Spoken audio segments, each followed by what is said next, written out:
अधिक मास कथा अध्याय 5। देवर्षि नारद ने भगवान नारायण से जिज्ञासा की, हे प्रभु, जब अधिक मास ने अपनी करुण व्यथा भगवान के सामने कही, तब भगवान श्री हरि ने उससे क्या कहा, कृपा करके विस्तार से बताइए। भगवान नारायण बोले, हे नारद, ध्यान पूर्वक सुनो। जब अधिक मास अत्यंत दुखी होकर भगवान के चरणों में गिर पड़ा और मूर्छित हो गया, तब भगवान के संकेत से गरुण उसे अपने पंखों से हवा करने लगे। कुछ ही क्षणों में अधिक मास को चेतना आई। वह पुनः विलाप करते हुए बोला, हे प्रभु, मेरी रक्षा कीजिए, मैं आपकी शरण में आया हूँ, आप मेरी उपेक्षा क्यों कर रहे हैं। उसकी करुण पुकार सुनकर भगवान विष्णु दयालु हो उठे।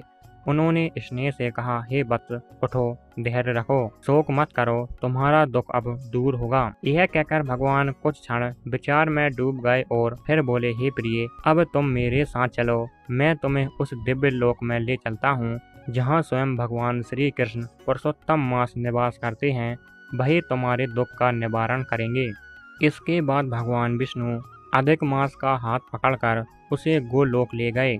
यह गोलोक अत्यंत दिव्य और अलौकिक स्थान है, जहाँ केवल प्रकाश ही प्रकाश है, जैसे करोड़ों सूर्य एक साथ चमक रहे हों। वह लोक सभी लोकों से श्रेष्ठ, नित्य और परम आनंद से परिपूर्ण है। गोलोक का वर्णन करते हुए बताया गया कि वहाँ की भूमि रत्नों से बनी हुई है, चारों ओर अद्भुत प्रकाश और सौंदर्य व्याप्त है। वहाँ ना कोई रोग है, ना शोक, ना मृत्यु का भय, सिर्फ शांति और आनंद ही आनंद। उस दिव्य लोक के नीचे वैकुंठ और शिवलोक स्थित है, जहाँ भगवान विष्णु और भगवान शिव अपने अपने भक्तों के साथ निवास करते हैं। गोलोक के भीतर एक अद्भुत ज्योति विराजमान है, जो परमानंद का स्रोत है। उसी ज्योति के मध्य में भगवान श्री कृष्ण का दिव्य स्वरूप प्रकट होता है।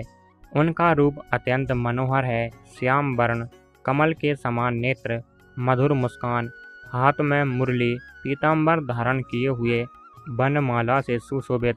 उनकी मुख की आभा करोड़ों चंद्रमाओं के समान शीतल और आकर्षण है।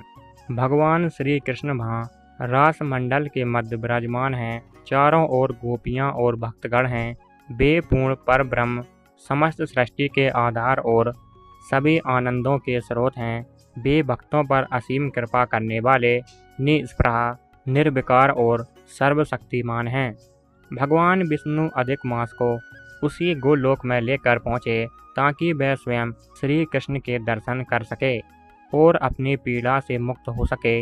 यह दृश्य अत्यंत दिव्य और अद्भुत था। सूत जी कहते हैं, इस प्रकार भगवान नारायण ने यह अद्भुत कथा कहकर कुछ समय के लिए मौन धारण किया। यह सुनकर नारद मुनि अत्यंत उत्सुक हो उठे और आगे की कथा जानने के लिए पुनः प्रश्न करने लगे। श्री कृष्ण भगवान की जय।